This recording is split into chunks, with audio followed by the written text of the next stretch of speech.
చేతనైతే full time రాజకీయాల్లోకి రా, లేదంటే రజనీకాంత్లా ఇంట్లో కూర్చో. కమ్యూనిస్టు భావాలున్నా ఆచరణలో తడబడుతున్నాడు. ఇవి పవన్ కళ్యాణ్ గురించి సిపిఐ జాతీయ కార్యదర్శి నారాయణ కామెంట్స్.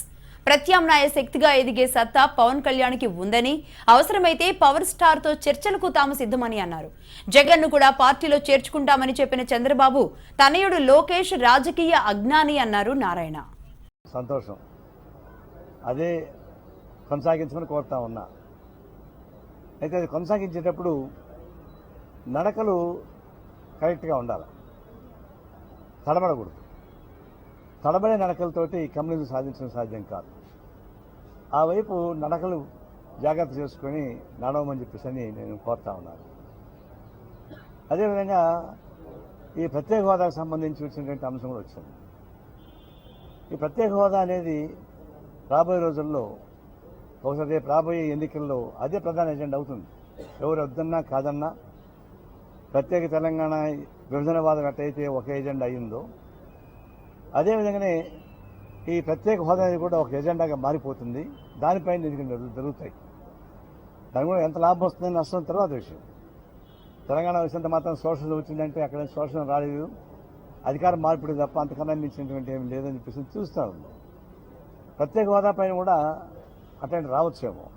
అయితే జనరల్ సెంటిమెంట్ ఇప్పుడు ప్రత్యేక హోదా పైన ఉంది కాబట్టి రాబోయే రోజుల్లో అదే ప్రధాన ఎజెండాగా మారుతుంది.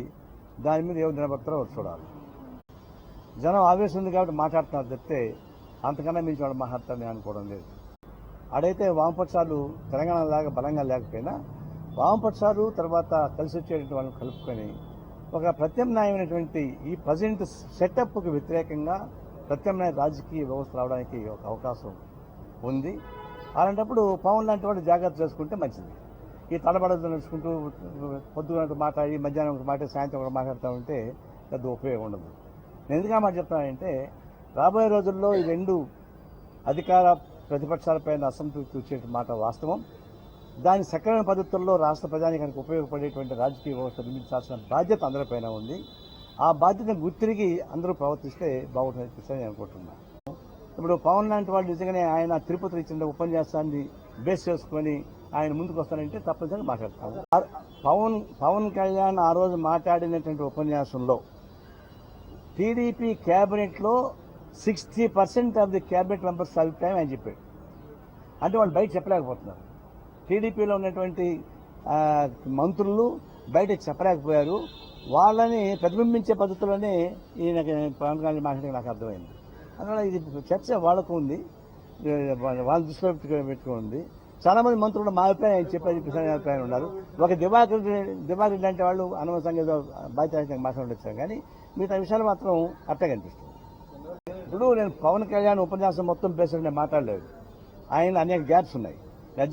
ఆయన కమ్యూనిటీ నుంచి మాట్లాడాడు కాబట్టి నా విమర్శను కూడా స్ఫూర్తిగా తీసుకున్నాడు కాబట్టి నేను ఒకప్పుడు చేసిన విమర్శను ప్రస్తావించాడు కాబట్టి అట్లాంటి వాళ్ళు ముందుకు వచ్చి జాగ్రత్త అని చెప్పేసి ఆలోచించాను తప్ప ఆయన ఉపన్యాసం సారాంశం మొత్తం నేను బేస్ చేసుకొని సపోర్ట్ చేయడం లేదు.